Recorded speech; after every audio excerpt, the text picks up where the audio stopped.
உங்கள் அனைவரின் சார்பாகவும் 6 விருந்தினர்களையும் வருக வருக என்று அன்போடு வரவேற்கிறோம். முதல் பேச்சாளராக திரு வைகை செல்வன் அவர்களை அன்போடு அழைக்கிறோம்.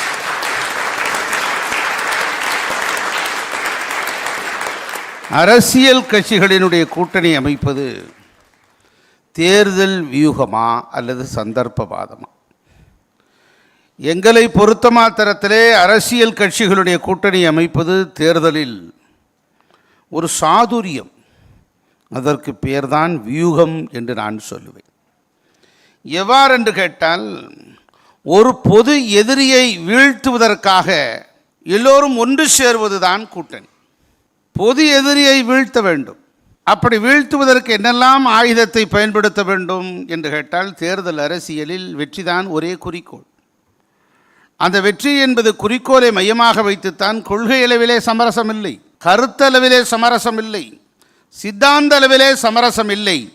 இவைகளை தாண்டி பொது எதிரியை வீழ்த்துவதற்காக அமைக்கப்பட்டிருக்கிற கூட்டணி தான் இந்த தேர்தல் கூட்டணி. அப்படிப்பட்ட தேர்தல் கூட்டணியை அமைக்கிற போதுதான் அது ஒரு சிறந்த வியூகமாகவும் சாதுரியமாகவும் அமைந்திருக்கிறது. நம்முடைய நெறியாளர் கூட குறிப்பிடுகிற போது, எங்கெங்கெல்லாம் கூட்டணி கட்சிகள் எந்தெந்த காலகட்டங்களிலெல்லாம் வெற்றி சரித்திரம் படைத்திருக்கிறது என்பதையெல்லாம் எடுத்துரைத்தார்கள். அதாவது ஒன்றை நாம் பார்க்க வேண்டும். ஒரு தனி மனிதன் கட்சி மாறினால் அதற்கு பெயர் துரோகம் என்று அழைக்கிறோம், அல்லது சித்தாந்தத்தை விட்டு விலகி சென்று விட்டார் என்று அழைக்கிறோம். அதுவே ஒரு கட்சி செய்தால் அதற்கு பெயர் கூட்டணி என்று அழைக்கிறோம். ஆனால் அந்த நியதி என்னவென்று கேட்டால், அந்த கட்சி எதற்காக செய்கிறது? அப்படி ஒன்றை பொது நீதி கருதி அவற்றை நாம் செயலாற்றுகிறோம் என்பதைத்தான் நாம் பார்க்க வேண்டும். தனி மனிதர் கட்சி மாறினால் அதை தடுக்க சட்டமெல்லாம் இருக்கிறது.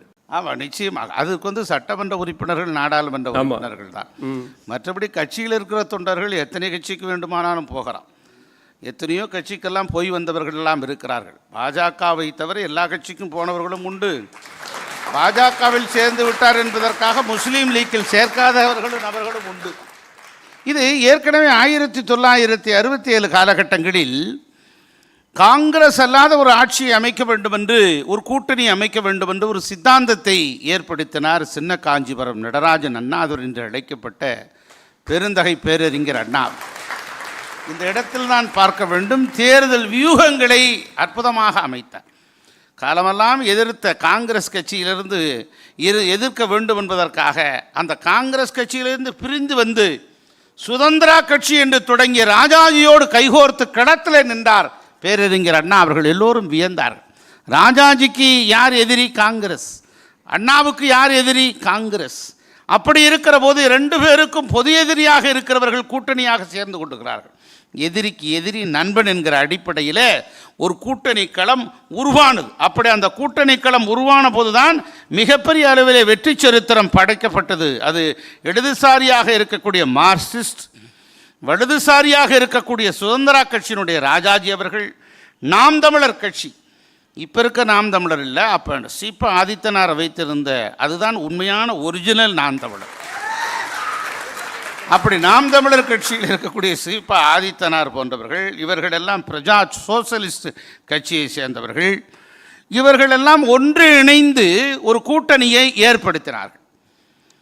அப்போது ஸ்தாபன காங்கிரஸ் என்கிற ஒரு காங்கிரஸை தொடங்கியிருந்தார் காமராஜர் அவர்கள்.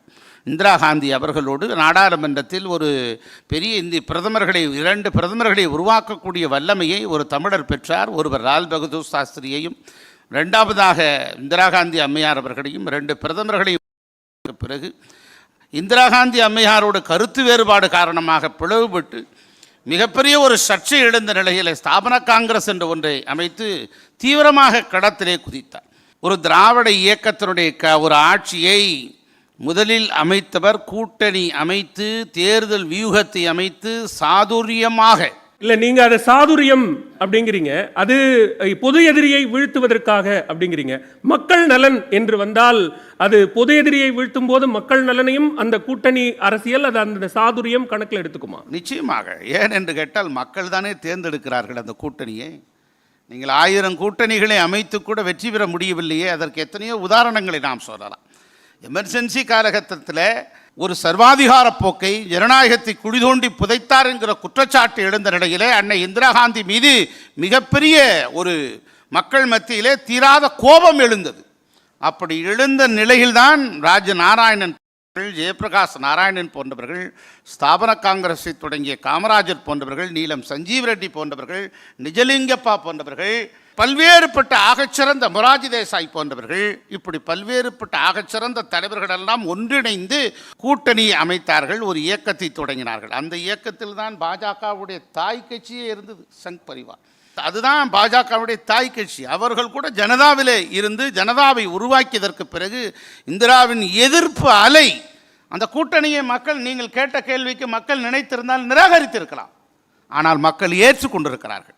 இந்திரா காந்திக்கு நம்முடைய எமர்ஜென்சியை கொண்டு வந்த காலகட்டத்தில் அவருக்கு சரியான பதிலடி கொடுக்க வேண்டும் என்று மக்கள் நினைக்கிறார்கள். அந்த மக்களுடைய நினைப்பு தான் ஜனதாவை வெற்றி வாகை சூட வைத்தது. வாக்காளர்கள் வெற்றியை பெற்று தந்திருக்கிறார்கள். இது எதை காட்டுகிறது? ஒரு வலுவான ஜனநாயக அமைப்பை காட்டுகிறது, ஒரு வலுவான கட்டமைப்பை காட்டுகிறது. அதுதானே மிக முக்கியம். அரசியலில் வெற்றிதான் பிரதான நோக்கம். அதாவது காலம் வெற்றியாளர்களை எவ்வாறு அழைக்கிறது என்று சொன்னால், தொடர்ந்து வெற்றி பெறுபவர்களை அல்ல, தோல்வியடைந்து அந்த தோல்வியிலிருந்து மீண்டு எழுபவர்களையே காலம் வெற்றியாளர்கள் என்று அழைக்கிறது. இருந்த போதிலும் கூட இந்த ஒரு கட்சியினுடைய தலைமை பதவியை தக்க வைப்பதற்காகவும் மக்களுக்கு தொண்டூழியம் செய்வதற்காகவும் அந்த தொண்டை தொடர்ந்து புதுப்பிக்க வேண்டும் என்பதற்காகவும் தன்னுடைய இருப்பை, தன்னுடைய அடையாளத்தை, தன்னுடைய முகத்தை, தன்னுடைய முகவரியை எப்போதும் புதுப்பித்து கொண்டிருக்கக்கூடிய ஒரு தலைவர்கள் தான் கூட்டணியை அமைத்து மக்களிடத்தில் வெற்றி வாகை சூடுகிறார்கள். அப்படி கூட்டணி அமைப்பதென்பது தேர்தலில் வியூகமான ஒன்று, வியூகம்தான், சாதுரியம்தான் என்று சொல்லி வாய்ப்புக்கு நன்றி பாராட்டி விடைபெறுகிறேன். நன்றி. வரலாற்றில் வெற்றி எங்கெல்லாம் பதிவு செய்யப்பட்டிருக்கிறதோ அங்கெல்லாம் அரசியல் சாதுரியம் தலை தூக்கி இருக்கிறது. அந்த அரசியல் சாதுரியத்தினுடைய இன்னொரு வடிவம்தான் தேர்தல் வியூகமாக இருந்திருக்கிறது என்கிற தன்னுடைய ஆழமான கருத்தை திரு